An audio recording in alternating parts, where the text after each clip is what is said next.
सबसे पहली बात तो ये है कि एसडीएम साहब आई है और वो आश्वासन भी दे के गई है कि आप एक बार 13 आदमी डी साहब से बात करेंगे।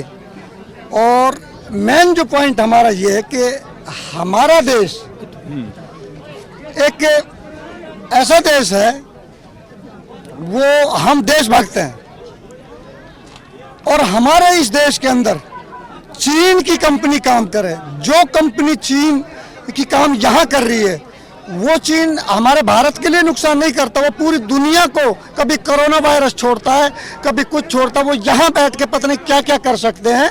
सबसे पहली बात तो ये कि हम यहाँ चीन कंपनी को काम नहीं करने देंगे।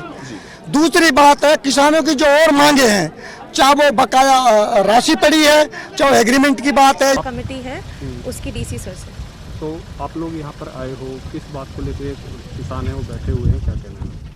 जो लैंड एक्वायर हुई है यहाँ पे 9 गांवों की, उस बारे में इनकी कुछ परेशानियाँ हैं कि जो इनका एग्रीमेंट हुआ था, समझौता हुआ था, उसकी जो टर्म्स एंड कंडीशंस हैं उसका पूरा फ़ायदा इन्हें नहीं मिला है। कुछ ऐसी चीज़ें हैं जो अभी तक इन्हें प्राप्त नहीं हुई हैं, चाहे वो मुआवजा हो या बाकी सारे अधिकार हो।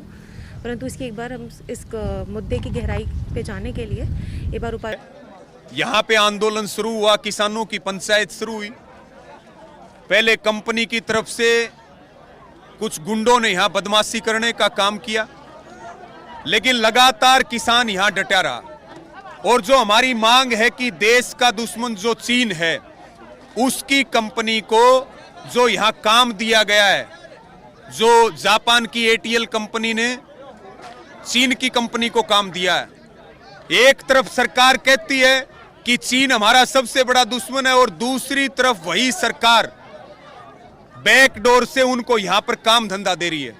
एक तो हमारा ये मुद्दा, दूसरा जो 10 सूत्रीय मांगे जो मानी गई थी, समझौता हुआ था प्रशासन के साथ, जो आज तक लागू नहीं हुई है, जो किसानों की बकाया राशि है और एक एग्रीमेंट।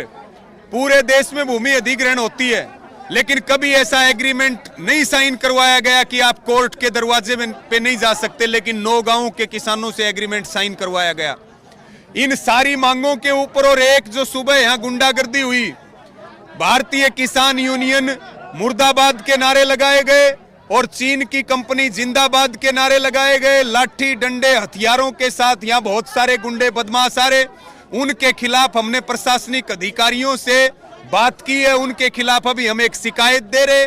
और यहाँ जो एसडीएम महोदय आई, यहाँ बातचीत हुई सबके बीच में और ये प्रस्ताव 13 मेंबरी कमेटी के पास आया कि प्रशासन बातचीत करने के लिए तैयार है। और ठीक 3 बजे जो जिला उपायुक्त का कार्यालय है, वहाँ 13 मेंबरी कमेटी के साथ इन तमाम मुद्दों और मांगों के ऊपर बातचीत होगी। जो फैसला होगा, ये हम पहले बता चुके हैं कि जो कमेटी फैसला लेगी उस कमेटी के साथ भारतीय किसान यूनियन, संयुक्त किसान मोर्चा, पूरे हरियाणा के किसान, नौजवान, पूरे देश के किसान साथ हैं। जरूरत पड़ेगी, अगर बातचीत ठीक होती है तो बहुत बढ़िया बात, किसानों की बात को सुना जाए बहुत अच्छी बात। अगर बात को नहीं सुना जाता है तो यहाँ भी मोर्चा लगेगा, आंदोलन शुरू होगा और बहुत